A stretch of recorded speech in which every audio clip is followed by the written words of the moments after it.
નમસ્કાર, જય હિન્દ. આ વિડીયો વાયરલેસ પીએસઆઈની તૈયારી કરતા યોદ્ધાઓ માટે છે. આપણી એક ટેસ્ટ શરૂ છે ને, એ છે ચેમ્પિયન ટેસ્ટ. તો એના 3 પેપર ગયા છે. પહેલા ઈસીના શરૂ છે. 3 પેપર ગયા એટલે વિદ્યાર્થીઓના અઢળક માત્રામાં મેસેજ આવ્યા છે ને એને અનુસંધાને જ આ વિડીયો આજે હું બનાવી રહ્યો છું. તો વિડીયો નાનો છે પણ યોદ્ધાઓ છે માટે કંઈક ઉપયોગી સાબિત થશે એ હેતુથી હું બનાવી રહ્યો છું. સૌથી પહેલા તો વાત કરીએ ચેમ્પિયન ટેસ્ટની. ચેમ્પિયન ટેસ્ટ એ ટોપિક વાઇઝ આપણે ટેસ્ટ કાઢી છે. ટેસ્ટના દરેક પેપરની અંદર આપણે પીવાયક્યુ અને એક લેવલના પ્રશ્નો કાઢવાનો પ્રયત્ન હોય છે. હવે એના બે હેતુ છે. એક તો વિદ્યાર્થીઓનો પીવાયક્યુ સાથે સોલ્વ થઈ જાય અને બીજું જે છે કે છોકરાઓનું જો પેપર જો લેવલનું આવે તો એ પ્રશ્નો સાથે ડીલ કરી શકે.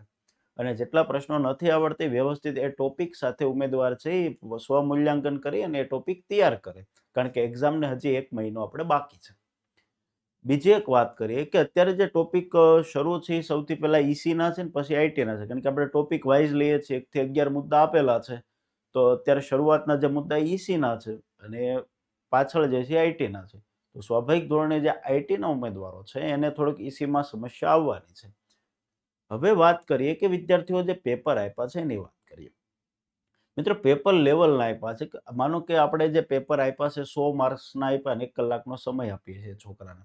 તો 100 માર્ક્સના પેપરની અંદર તમારે 60-70 ખ્યાલ આવે છે આની આસપાસનો સ્કોર કરો છો તમારા માર્ક બહુ સારા છે, વેલ એન્ડ ગુડ છે, બરોબર છે, બહુ બહુ સારા માર્ક છે. બીજા જેના માર્ક્સ નથી આવતા, માનો કે હમણાં રિસેન્ટલી અમે જે ત્રીજું પેપર લીધું, હવે એ મુદ્દો બી થોડોક ટફ છે, થોડો લાંબો છે. હવે એની અંદર માનો કે 50-55નો સ્કોર કર્યો તો એ સારો સ્કોર છે. એકાદ ટોપિક તમારો નબળો હોય ને એમાં તમારા માર્ક થોડા નબળા આવે છે તો એમાં કંઈ ગભરાવાની જરૂર નથી. પેપર પરીક્ષામાં 120 માર્ક્સનું આવવાનું છે અને મેરિટ છે એ 120માંથી 120 એટલે કે આખું પેપર 200નું છે, 200માં 200 એ નથી અટકવાનું. પણ બીજા જે ટોપિક છે ત્યાં તમારે આના માર્ક કવર કરવાના છે અને આ એટલા માટે જ આપણે ટોપિક વાઇઝ લઈએ છીએ કે પહેલો ટોપિક લીધો તો એમાં તમે કેટલા આપ્યા, બીજો, ત્રીજો, એટલે તમને ખ્યાલ આવશે કે કયો ટોપિક તમારો સારો છે, ક્યાંથી તમારે માર્ક ખેંચવાના છે. ખ્યાલ આવે છે? એટલે પેપર જે છે તમને ખ્યાલ આવશે કે આવા પ્રશ્નો આવે તો મારે છોડી દેવાના છે. તો એ આ ટેસ્ટમાં શીખવાનું છે. ઘણા ઉમેદવાર એવા છે કે જે આ પેપરની અંદર અત્યારે આપણે લઈએ એમાં ઈ ટીક કરતા જ નથી.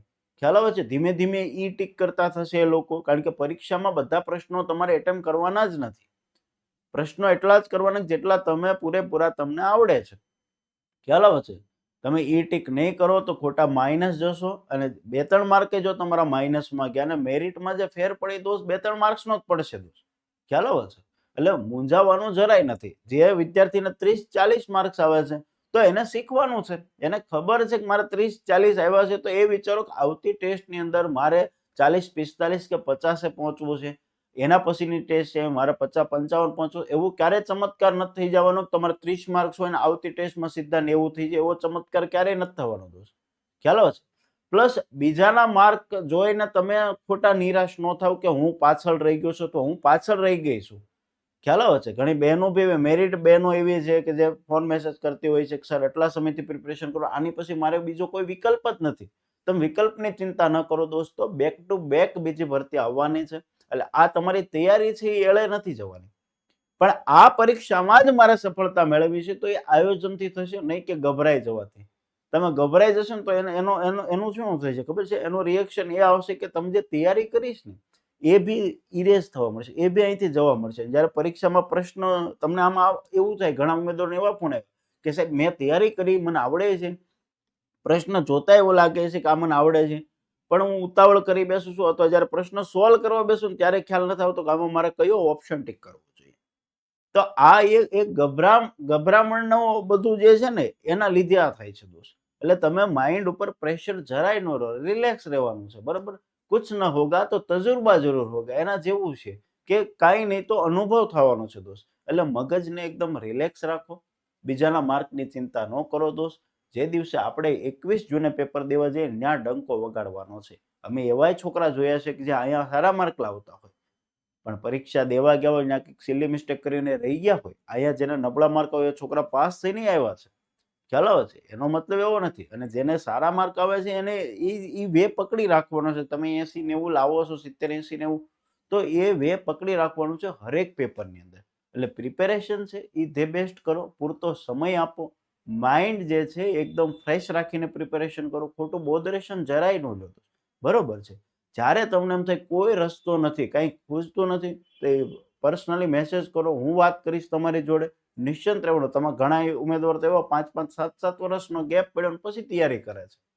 એટલે એ બોધરેશન એક્ઝામનું બોધરેશન લઈને તમારે પ્રિપેરેશન કરવાની જ નથી. દોસ્ત તમે રિલેક્સ થઈને પ્રિપેરેશન કરો. છેલ્લા દિવસો છે વ્યવસ્થિત રિવિઝન કરો. અત્યારે જે ચેમ્પિયન ટેસ્ટ ચાલે છે એમાં જે ભૂલ કરવી એમાં કરવાની, ત્યાંથી જ આપણે સુધારવાની છે. અને ભૂલ થાય તો પ્લસ પોઈન્ટ છે કે આપણે ભૂલ કરી છે તો આપણને ખબર છે કે આ ભૂલ મારે પરીક્ષામાં નથી કરવાની. જે ભૂલ જ નહીં કરે એ સારું નથી. ભૂલ થાય, ઓછા માર્ક આવે તો સારું છે. તમે ટોપિક તૈયાર કરશો. ખ્યાલ આવે છે? એટલે રિલેક્સ રહો અને રિલેક્સ રહીને તમારી તૈયારી કરો. આવનારા પેપરોમાં હજી તમારામાં ઇમ્પ્રુવમેન્ટ આવશે ને સારા માર્ક્સ લાવશો. ખુદ ઉપર ભરોસો રાખો. બરોબર છે? ચાલો મળીશું પાછા. જય હિન્દ, જય ભારત.